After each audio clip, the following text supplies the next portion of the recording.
O'zbekistonga, xususan Toshkent shahriga xush kelibsiz, janob Axiniyafo. Rahmat. Janob Axiniyafo, sizga bir nechta savollarim bor.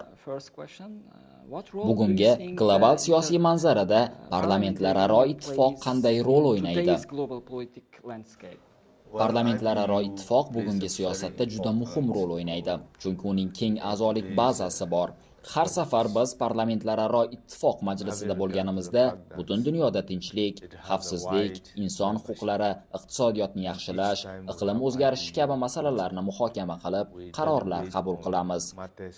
Agar bu qarorlar turli mamlakatlar tomonidan amalga oshirilsa, dunyo umumiy ravishda tinch joyga aylanishi, atrof muhit holati yaxshilanishi va asta-sekin barqaror rivojlanish maqsadlariga erishishimiz mumkin.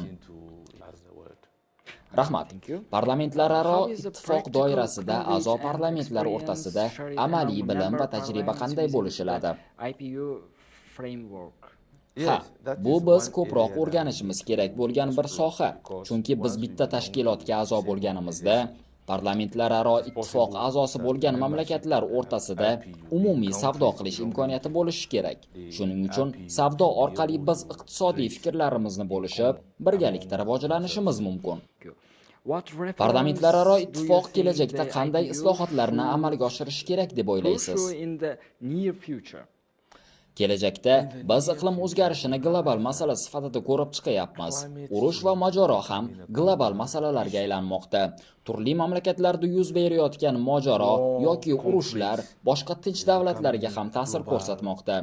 Shu sababli men parlamentlararo ittifoq BMTni ushbu masalalarga e'tibor qaratishga chaqirish kerak deb hisoblayman. Shunda ular ushbu mojaro va urushlarni hal qilishning mumkin bo'lgan yo'lini topishlari mumkin. Chunki sizning davlatingizda urush yoki mojaro bo'lmasligi mumkin, ammo uning ta'sirini sezasiz.